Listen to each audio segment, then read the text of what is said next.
வேதம் சொல்லுகிறது, நாம் எல்லாரும் இந்த உலகத்தில் பிறந்தப்ப பாவிகளாக பிறந்தோம். இந்த உலகத்தில் பிறந்த ஒவ்வொரு மனுஷனும் பாவியாக தான் பிறந்திருக்கிறான் என்று வேதம் சொல்லுகிறது. அதுதான் வேதத்துடைய போதனை.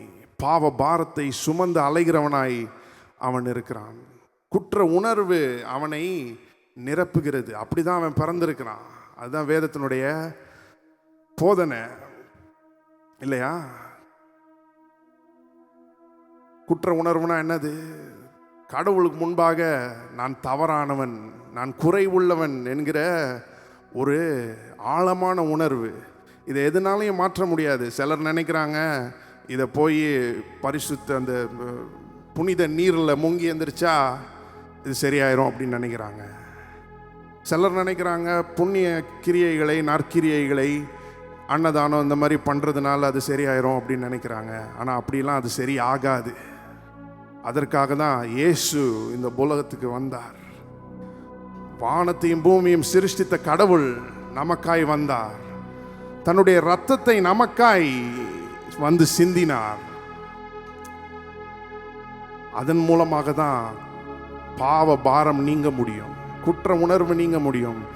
வேதம் சொல்லுகிறது 1 யோவான் 1:7 இயேசு கிறிஸ்துவின் ரத்தம் சகல பாவங்களையும் நீக்கி நம்மை சுத்திகரிக்கும். எபிரேயர் 9:14 சொல்லப்பட்டிருக்கிறது, இயேசு கிறிஸ்துவின் ரத்தம் நம்முடைய மனசாட்சியை சுத்திகரிக்கிறது என்று சொல்லுகிறது.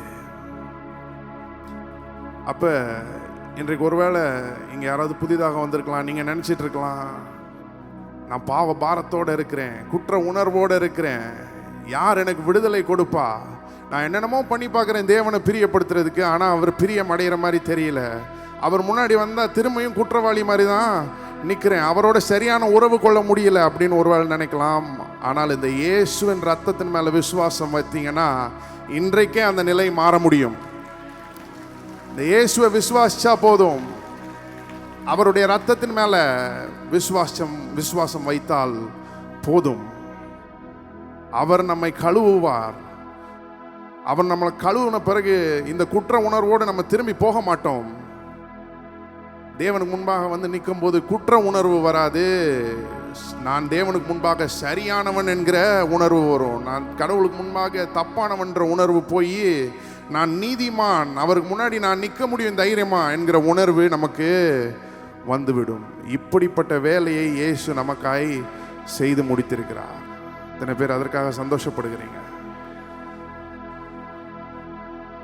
ஆனா அது மட்டும் அல்ல, நம்முடைய பாவங்களை சுமந்த இயேசு அதோடு நம்மை விட்டுவிடவில்லை. நம்முடைய வியாதிகளையும் அவர் ஏற்றுக்கொண்டு சுமந்தார். ஏசாயா 53:4 சொல்லுகிறது, அவர் தாமே நம்முடைய பாடுகளை ஏற்றுக்கொண்டு நம்முடைய துக்கங்களை சுமந்தார். அது தமிழில் சரியாக மொழிபெயர்க்கலை. சரியாக மொழிபெயர்த்தா எப்படி வரும்னா, மெய்யாகவே அவர் நம்முடைய வியாதிகளை ஏற்றுக்கொண்டு நம்முடைய வேதனைகளை சுமந்தார், அப்படிதான் வரும். அப்போ இன்றைக்கு நீங்கள் நினச்சிட்டு இருக்கலாம், ஒருவேளை பெரிய வியாதியில் இருக்கிறேன் நான், கேன்சர், ஆர்த்ரைட்டிஸ், எய்ட்ஸ், இந்த மாதிரி எந்த நோயாக இருந்தாலும் பரவாயில்ல. நீங்கள் ஒருவேளை நினச்சிட்டு இருக்கலாம் இது சரியாகவே முடியாதுன்னு. இதை யார் சரி பண்ணுவா? ஆனால் வேதம் சொல்லுகிறது இயேசு அதை சுமந்து விட்டார். இன்றைக்கு நாம் சுமக்க வேண்டியதில்லை. இன்றைக்கு எந்த வியாதியில் கஷ்டப்பட்டாலும் நாம் அதை சுமந்துட்டு திருப்பி போக வேண்டியதில்லை. அவர் மேலே இறக்கி வைக்கலாம். அவர் நம்முடைய பரிகாரியாகிய கர்த்தராயிருக்கிறார். நம்ம வியாதியினால் அடிக்கப்பட வேண்டியதில்லை. அவர் அடிக்கப்பட்டார், அவர் நொறுக்கப்பட்டார். எதற்கு? நாம் விடுதலை ஆகும்படியாக. அப்ப இதையெல்லாம் எண்ணி பார்க்கிறதுக்கு தான் இன்றைக்கு கூடி வந்திருக்கிறோம். என்னென்ன ஸ்லாக்கியங்கள், என்னென்ன நன்மைகள் நமக்கு கிறிஸ்துவின் மரணத்தின் மூலமாக உண்டாயிருக்கிறது அப்படின்றத எண்ணி பார்க்கிறதுக்கு தான் இங்க வந்திருக்கிறோம். சும்மா வந்து துக்கம் கொண்டாடிட்டு எங்க ஆண்டவரை கொண்டுட்டாங்க அப்படி இல்லை. நிச்சயமா அப்படி கிடையாது. இங்க அப்படிலாம் துக்கம் கொண்டாடுறது கிடையாது. ஏன்? உண்மையிலே புனித வெள்ளியை சரியா எப்படி கொண்டாடுறதுன்னா, அவர் சவதரித்த நன்மைகள் எல்லாவற்றையும் பெற்று அனுபவிக்கிறது தான். எதற்காக மரித்தாரோ அதை பெற்றுட்டு போயிட்டோம்னா இன்னைக்கு அவர் சந்தோஷப்படுகிறார். அப்ப இன்றைக்கு பாவ மன்னிப்பு, குற்ற உணர்விலிருந்து விடுதலையை பெற்றுட்டு போனோம்னா அவர் என்ன செய்கிறார்? சந்தோஷப்படுகிறார். வியாதியிலிருந்து விடுதலையை பெற்றுட்டு போனோம்னா அவர் என்ன செய்கிறார்? சந்தோஷப்படுகிறார். இதற்கு தான் நம்ம இங்கே கூடி வந்திருக்கிறோம். இத்தனை பேர் சொல்றீங்க இதற்காக தான் கூடி வந்திருக்கிறோம்.